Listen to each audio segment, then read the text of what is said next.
Good morning, folks, and welcome to the last Tour de France vlog. We're not vlogged for a few days because, judging by the videos, not many of you are watching them or finding them interesting. So yeah, I've been sort of like just recording little bits here and there. So here is my idea of catching the most stuff from the caravan the other day. So today's trick to get more stuff is put an arrow in like that. So hopefully I'll get more caravan freebies. Caravan's on its way.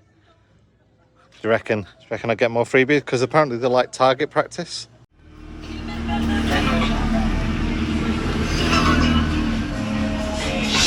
No!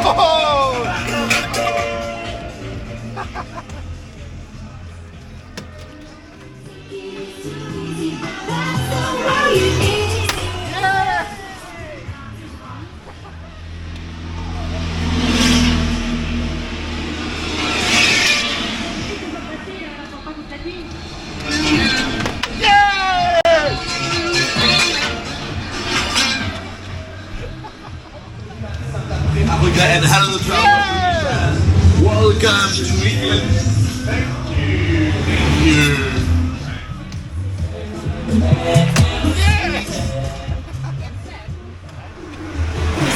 Yes! Well, yeah, I mean, that worked out really well. What a haul of all sorts of things. The camera started to overheat. So there won't be much audio for the last bit because it's shut off and I had to put the fan on it. I think it's yeah, it's quite warm right now, folks. But I'm intrigued to find out where some of the other stuff went. Oh, there we go then. There's one. And there's one there as well, because I know some of them got them in the van, which is brilliant. So yeah, I thought that was quite a cool idea. That seemed to work really well. And got loads more stuff than normal, and seemed to be a fair game for them as well. They seem to enjoy, you know, the aiming for it and that kind of stuff. So yeah, pretty cool really. But we're on stage 9 at the moment, so we're on a bit of a hilly bit, about sort of 1.5 kilometers off the sprint stage, which is really mean. I'm going to cycle up it now, but yeah, it's it's steep. I've just been bombing it down and came to quite a tight turn, and there's loads of people cheering. Look behind, there's like 2 motorcycle cops as well.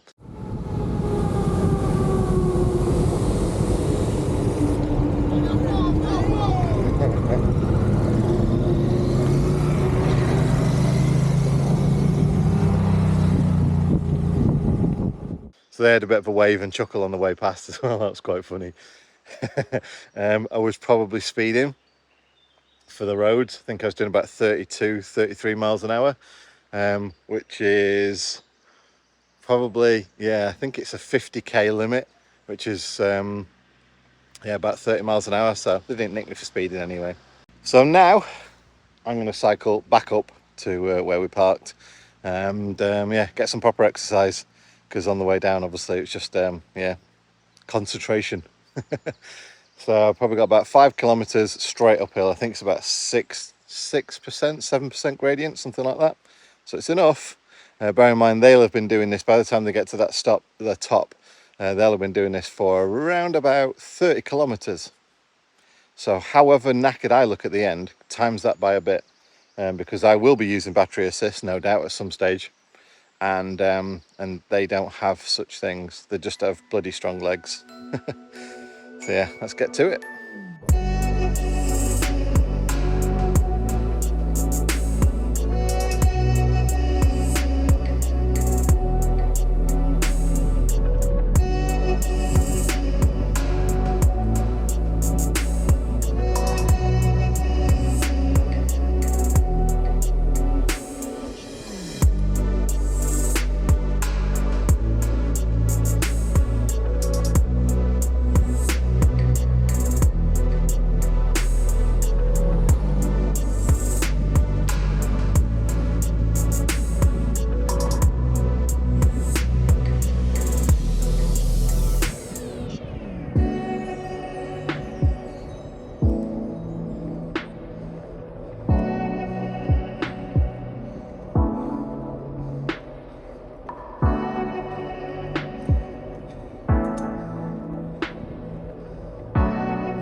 0% in the battery left. But I think I had a bit left in me. I do try not to use the battery, just before you question that. But I also have to bear in mind that if sometimes my watch tells me that my heart rate is too high, that I'll use more battery to ease the stress on me, because you know, this isn't what I do. I just do it for a bit of fun. And yeah, I saw 2 cyclists out today, and obviously yeah, I just wanted to show how much power and speed is in the My Rider little folding bike by shooting past them. Unfair, because obviously it might have well annoyed them a little bit, because yes, I'm cheating. I've got a tiny little wheeled folding bike, so yeah, I'm cheating. I'm using the battery. And yeah, having the gears on there, well, that helps a lot too, a heck of a lot. But yeah, I'm knackered, so I've got the fan on me just to cool me down a little bit. I'm gonna have some breakfast after that, cool down, and then I was going to chat to you today about parking. So I spoke to you about how I find the routes and the you know, the parts on the stage, and how I track the route of the stage and things like that. So today I thought I'd go through parking and yeah, what sort of services and facilities you need, campsites and all that kind of stuff. The first thing you might say is it needs a lot of planning, because you need to find campsites or airs or whatever, and you really don't. So we did it in a very basic motorhome in 2015, and then in 2017 we did it in our van conversion, not this one, but the one like a company van conversion, auto fail. And what we found was you do so much driving every day from each stage that you don't need to worry about charging up or plugging into electric. And because there are so many airs around, it's easy to empty your toilet, and it's easy to find water as well. So these kind of stages are designed to go through villages and towns. They understand people in motorhomes are going to be there in their thousands to watch it. So they make sure that there are amenities at some of the sort of stages, if not directly at the stages through the little towns and villages that it passes through, but en route as well, or very close to the route. So what are you waiting for? I've shown you how easy it is to actually sort of guide yourself through each day on the stage. So that was stage 2 video. If you've not watched that one showed you about the apps that I use and where I get the information about where the route's going to go and things like that. And obviously I've explained about not needing to be plugged in all the time. The other thing as well is parking. Now, parking can be a little bit tricky depending on the stage you want to go to and the part of the stage. So for example, if you've watched stage 5's video, that was like at the top of a mountain climb, and yeah, we did skip a stage. So we skipped stage 4 to make sure we could get to stage 5, to make sure we got at the top of that mountain. Otherwise there's another one. You need to be there 2 or 3 days before to get a decent spot. So yeah, just kind of bear that in mind. So quite a funny story. The first time we did it inside the little motorhome, we turned up at the campsite that we booked, and basically told them what we were doing and that. And the guy laughed at us. He said, "Oh, don't bother with the campsite. Don't bother." He said, "The police just let you park wherever. During the Tour de France, as long as you park safely, the police will let you park wherever." And we have found that so many years later now, we've been doing this. And as long as you don't park dangerously, or as we've found out, in a place where the police themselves want to use as one of their little, you know, stop off points or whatever, control points, then yeah, you can park pretty much anywhere for a couple of days, or the day before and the day after. They just don't mind. They understand what's going on. You've got to bear in mind, France loves the Tour de France because it shows off France. You get to see so much of France because of where they design the route, that they don't want to dissuade you from coming on that route. So they love you to go into the villages, the towns, up the mountains, wherever, because they understand you're going to nip into the local shops. You're going to go through the villages. You're going to see things, and you're going to go, "Wow, I want to come back here. Oh, I want to come back there." And that's their kind of premise of this. When they show it on TV, if you ever watched it, they'll show like chateaus and all that kind of stuff on the aerial views and everything like that, because they want to show off France. So don't worry about coming to, follow the Tour de France, and booking campsites. You can park at the side of the road, you can park in laybys, you can park in airs near the route, you can park pretty much anywhere that's safe to do so, and you'll find lots of other people doing exactly the same. And like I say, you'll find it very easy to top up on water, to empty your grey waste, empty your toilet, and yeah, some of the stages are an hour and a half, 2.5 hours apart. So that's plenty enough time for driving the van to top the batteries back up again. And yeah, you've got all the power you need then to, watch TV, catch up on the Tour de France. And don't worry about LPG. I know I recently made a video about LPG and things like that. If you do use LPG, there are plenty of places in France that you can top up LPG. If you use gas bottles, make sure before you leave they're full, because in Europe and sometimes even between countries, the gas bottles are basically their own, so you can't exchange yours for theirs, and they'll have their own regulator too. The sizes are slightly different as well, so just bear that in mind as a little bit of a tip as well. But yeah, the whole premise of the Tour de France is a free spectator sport.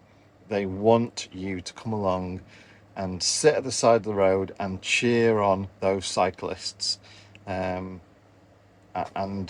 they'll pretty much do whatever it needs to do to make sure that you are able to come along for free and sit at the side of the road. So don't worry about it at all. The caravan is just set off. We're not that far off into the stage, in all fairness. So yeah, vans are all decorated. Skoda paid us a visit, asked us to rep their merch. They do seem to absolutely love throwing the merch through the doors. It's like a bit of a challenge to them. So yeah, gonna set that up. Why not? They love a challenge. I love a bit of fun. So that's what we're doing now. Hopefully it should be in about 10-20 minutes, something like that. So one thing that gets me is yesterday when we drove up here, there was no one here. In fact, on the radio, Mandy and I were saying, like, have we got the right route, the right day? Because no one's here. And yet now the place is rammed. Who'd have thought hundreds of people would have chosen the same spot as us, parked the cars randomly in the middle of a forest, and chose to watch a bunch of cyclists. And that's why I love the Tour de France, is just the random nature of it all and the love of the cycling. So yeah, literally, whether you've got a motorhome, camper van or a car, you will be accepted anywhere on the route to park up safely, obviously, and enjoy the spectacle.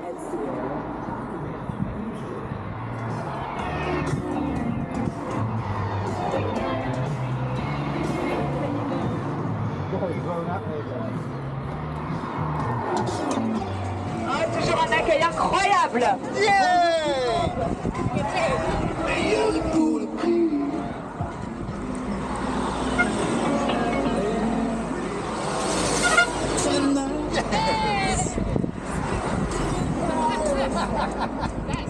That's cool.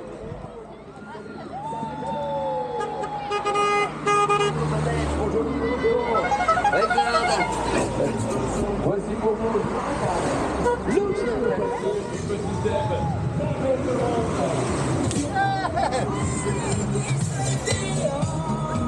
Oh no, it didn't quite go in. Bounced off the side there. I like having a good throw.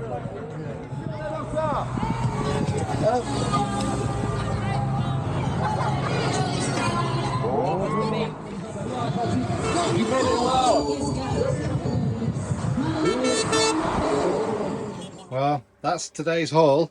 So we got a new Total Energies flag, a couple of bits I've not got before, little key rings and things like that. So quite cool. And there's another one hiding somewhere in the van. I saw it come in. Oh, there we go, shot glass. I saw that come in. It's just so much more fun. It's fun for them. It gives them something to aim for. And it's just fun for us as well, rather than just standing there and like going, oh, give us some free shit. Yeah, just work for it. Work for it, baby.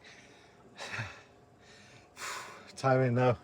39.4 degrees it is outside. So yeah, I've come in. Getting cooled down by my fan. Oh, dear me, that was so much fun though.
So that is the end of our coverage of the Tour de France. A little bit of a mix between the amount of driving involved and to finish in every stage and to record it from all the different angles and everything else is proving to be a bit of a challenge, to say the least. And Mandy's been a bit ill as well. So I'm going to let Mandy recuperate a little bit and I'm going to go off on a bit of an adventure of my own. And yeah, you're going to find out next week what that is all about. So yeah, thanks for watching the Tour de France coverage. I hope you liked it. Don't forget, it's obviously still carrying on TV, so don't forget to catch up with it. And yeah, can't wait to come back and try some different stages next year. Maybe just doing 1 or 2 stages or something like that next year, just to really get a different flavour of the Tour de France. So yeah, take care, and I'll see you on the next video. Bye for now.